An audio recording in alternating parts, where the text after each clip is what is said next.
السلام عليكم، معكم نوال في درس جديد. اليوم غنتعرفوا على الداشبورد الخاصة بفيسبوك ادز. غادي نحاول نشرحوها للمنصة ككل، نعرفوا كل حاجة باش تصلح باختصار. إذا نبداو. إذا أول حاجة تطلع لنا هي هاد الداشبورد هادي. إذا هاد الداشبورد كتكون بزاف ديال الخانات، عندنا 4 ديال الخانات هنا، غادي نشوفو كل وحدة واش تعني، ثم عندنا خانات هنايا، ثم عندنا بعض الخانات الفوق، عندنا هاد الخانات كذلك جانب. كل سطر من هاد الأسطر فهو يعني إعلان. إذا هذا الأول إعلان، هذا إعلان، هذا إعلان. يعني أن في الداشبورد ديالك كاين 3 ديال الإعلانات، وداخل كل إعلان كاين مجموعة من المعلومات. إذا الخانة الأولى كتعني الوضعية ديال هذا الإعلان، هاد نو أبروفد بمعنى أن هذا الإعلان مرفوض، ممكن يكون أكتيف، إذا كان أكتيف فهو شغال، أو لا أنأكتيف بمعنى أنه غير مشغل، بحال هاد الجوج فهما غير مشغل.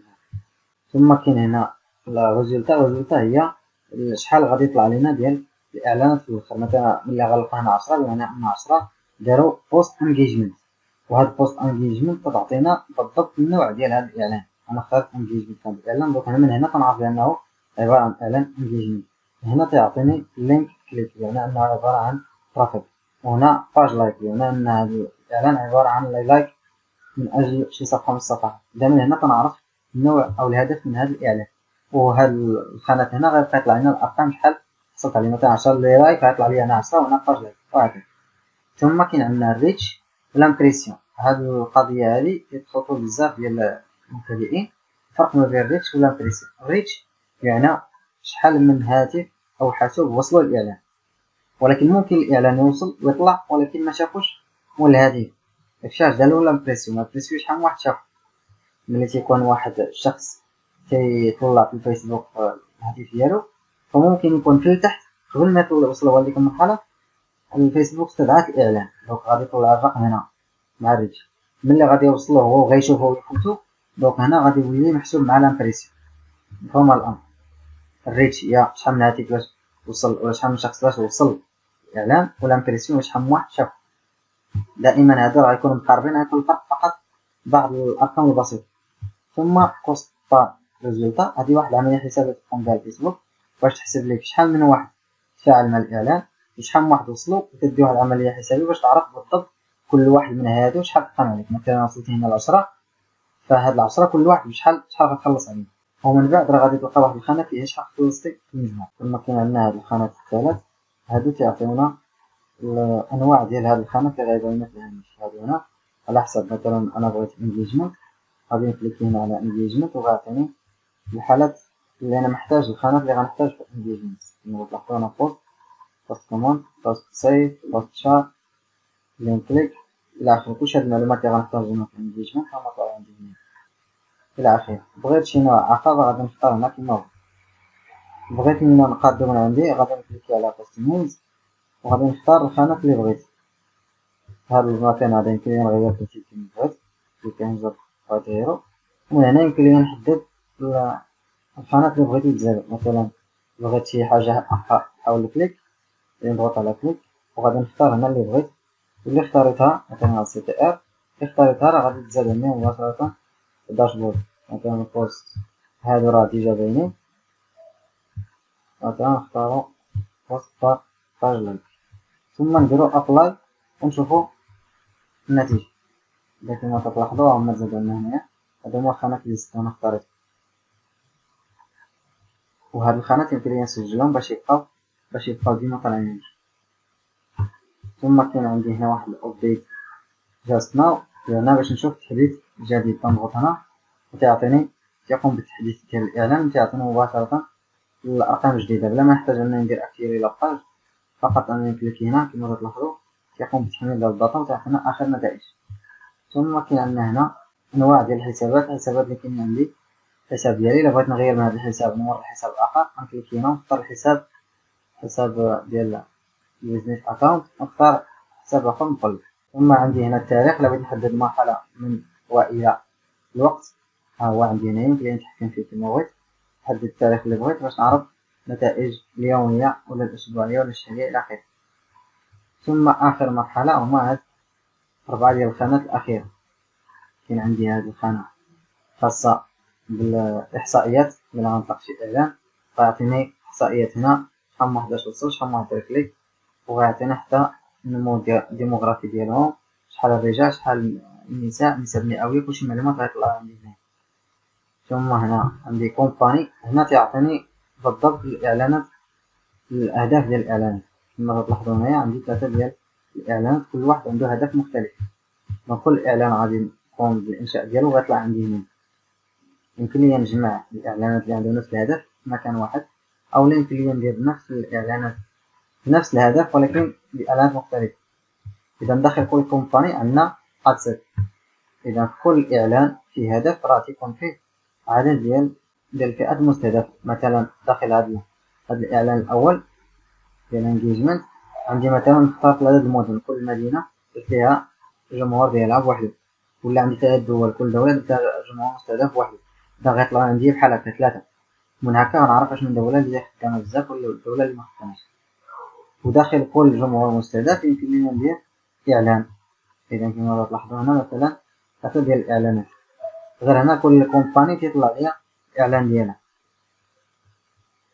إذا لأن أنا مختاريتش إعلان بالضبط، دونك عطاني كلشي الإعلانات اللي كاين عندي. إذا إلا اختاريت مثلا نشوف الإعلانات اللي كاين في هذا الحساب فقط، غادي نكليكي عليه، غادي نمر مباشرة للأدز، ومنه غادي نشوف وغادي نعرف الإعلانات اللي كاين. هذا هو الإعلان اللي كاين، من هنا غنعرف النتائج حول هذا الإعلان فقط.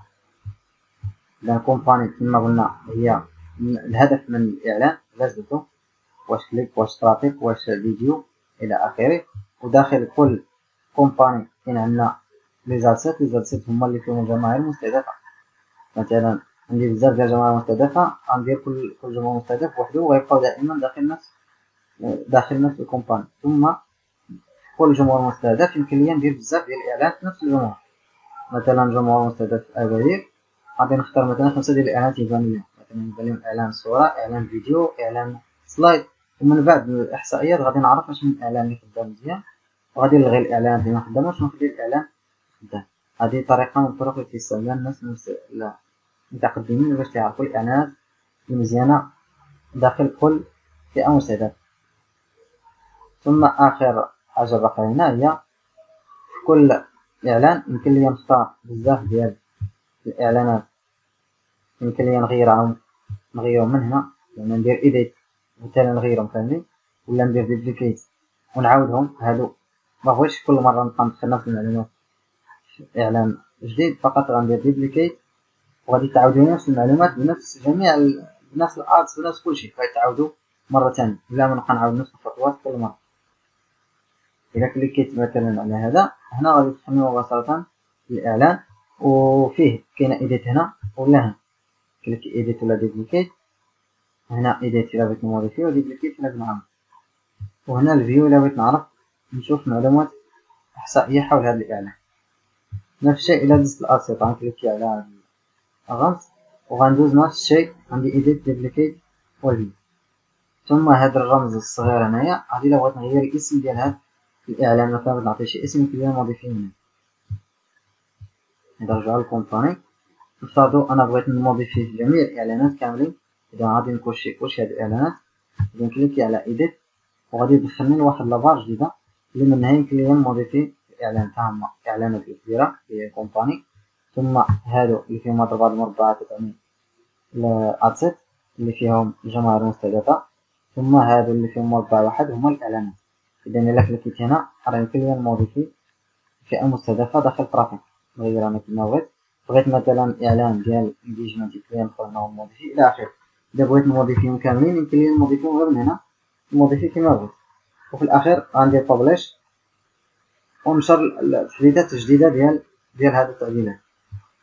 بالنسبة لهاد الانجيجمنت كنطلع لنا واحد الايرور بالحمر، لكن ما تتشوفوا إلا اختاريت هنايا ما غادي يطلع عندي والو، غيطلع عندي غير الكومباني ديالي اللي هو الهدف ديالها هو بوست انجيجمنت. إذا اختاريت هاد الخانة هادي غادي يعطيني الفئة المستهدفة، أثمنة واحد الرسمية ديالي على الشكل ديال الإعلان كيفاش غادي التوازن ديال ما بين المبالغ والعدد اللي غيشوفو إلى آخره. وفي لابوست هنا كان عطينا واحد الايرور ديال انه ميمكنش يتنسخ، رفضوا لنا الاعلان ديالنا، والسبب هو فين كتبوه لان هاد الصورة فيها كتابة بزاف ثاني ما خلطاش كيتبو. إذا ملي كاين هاد العلامات الحمراء هنا تعني بأن هذا هو السبب ديال الربط. غادي نقرا هاد المعلومات ونصحح الخطأ ونعاود ندير بابليش، إن شاء الله غادي تقبل الإعلان ديالي وغادي يولي مؤلم.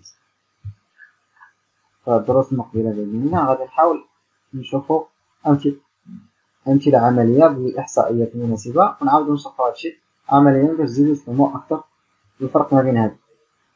إلى هنا ينتهي درسنا، نلتقي في درس مقبل.